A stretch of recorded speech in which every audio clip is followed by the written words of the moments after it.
Hey, everybody. Today is the start of the 2020 Democratic National Convention virtual, and Zinni 62 Media is on the list of credentialed press. And in honor of that, and my mom being a longtime Democrat and uh, a great person, even if she's not my mom, I just wanted to sit down with my mom and ask her, first of all, Mom, what do you think of Senator Kamala Harris as the first black female vice president? I think she's the right choice. There's just no way around it. She's got more experience. She also fits the picture. Um, there's just so many positive things about Kamala Harris, and I'm not Kamala. Kamala, and Yeah. I always screw that up. But anyway, it's such a beautiful name, Hmm. Kamala.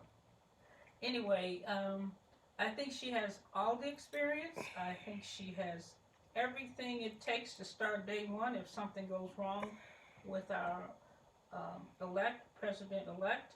And she's from California, which is one of my favorite states. And just there's just no way. We all just was so happy. Actually, I didn't sleep the night before. I could not believe that I had actually gotten what I wanted, which means I had prayed for it. And I tell you, this is something that God loves. She will win with Mr. Biden. What about Joe Biden? Joe Biden has been in my eyesight ever since the Clarence Thomas election, because I was in California at that time, and when he was selected, uh, our hearts fell to our feet. And he isn't disappointed because he did exactly what we thought he was going to do. So happy again that we've got somebody that all of the Democrats want, all of the women want, and I'm not talking about just black women, I'm talking about the whole universe in this country. And for this young lady, it couldn't have been a better choice. And And for Biden, again, I can go back. Couldn't have been a better choice. I was hoping that he ran in 2016. I didn't know why he didn't. I heard today why he didn't do it, but we would have been 1,000 times better if he had been elected in 2016. I really don't know what happened. I went to God about that. what does it mean to be a Democrat to you? Well, what it means to be a Democrat goes back to when I was, I believe, 5 and 6 years old, when I can remember as far back as that how scared we were.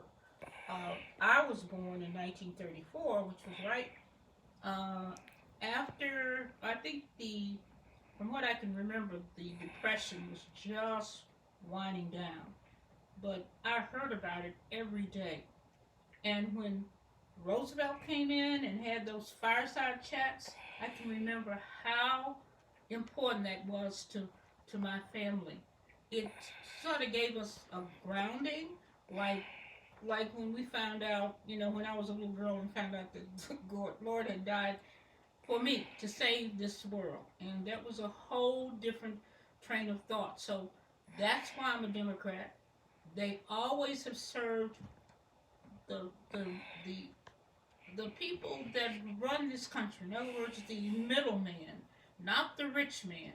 I didn't have anything really against the Republicans. It's just they were rich. Most of them were rich, and the people that were not rich just really did not know what was happening. Actually, I remember saying to a Republican once, "Well, why are you a Republican? Because you don't have any money."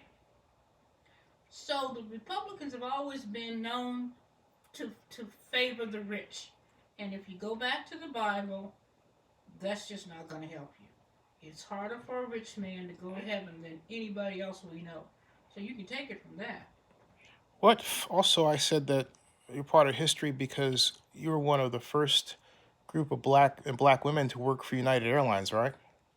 I was probably the second group Second group. because I was hired in 1959, and I have girlfriends that went in 1957 in LA, and all of that came about because of the Martin Luther King and the marches, and where they changed that law, the discrimination law, because you couldn't find blacks in department stores, you couldn't find blacks with no kind of feasible job unless they were actually working at that time for the government.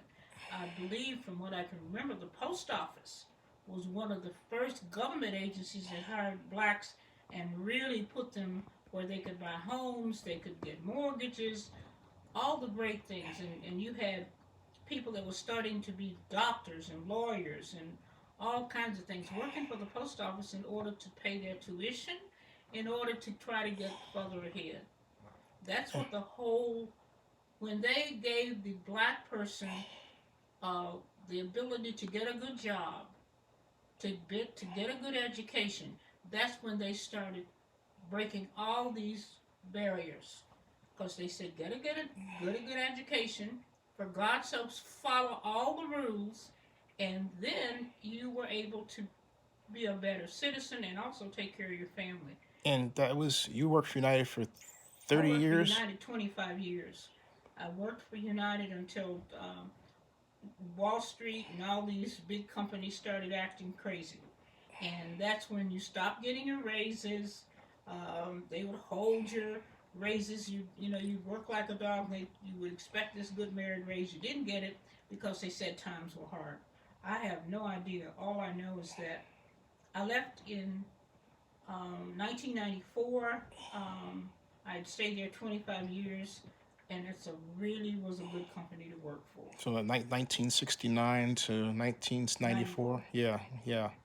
And then I went with a company called Carlson Wagenly, one of the largest travel agencies in the country, and they were on top of everything, and they were not discriminating. You had all kinds of folks there. They Because of how times were changing in California, Carlson Wagenly had a number of Asian people who was at that point on top of really the computer, I would say, age. And then you had a lot of fun. You United. We went to a lot of great places, huh? Yes, Yeah, I and did. I had a lot of fun. It was very educational, and they were very supportive. we still fly United, right? Yeah, it's free. Yeah. There would be no way not to. Yeah. So it's still a good company. They have merged with Continental because times got hard and everybody either did merging, and if they didn't merge correctly, they were totally dead. I think I lived through 7 or 8 airlines losing, Mm. just losing their whole companies, and that's exactly what's going on now. Companies are bankrupt and they're going out of business, and look like to me people could look back and see what caused that. So it's a monster. But the one thing we need to do now is try to get our country back safe with the kind of president that Roosevelt was. Also, don't forget Truman, because he certainly shook up things when our boys was going overseas and working and getting killed, and they were sending home caskets when I was a little girl, Mm. but they couldn't have. Some of them couldn't even have a gun because they were afraid of giving them guns. Mm. They also treated them terrible, and so Truman came in and said, "Okay, we're all human beings. You got to treat these people equal." They don't talk about that in the news, but that was a great president. He was small in stature, but he really did some big things. Well, we could talk for a long time after that one, Mom. Thanks and love you very much. You know that. Yeah, I already know that. Thank you, but I appreciate it. You got it. And folks, we'll be back for more. Subscribe to Zenny62 on YouTube and bookmark oaklandnewsnow.com.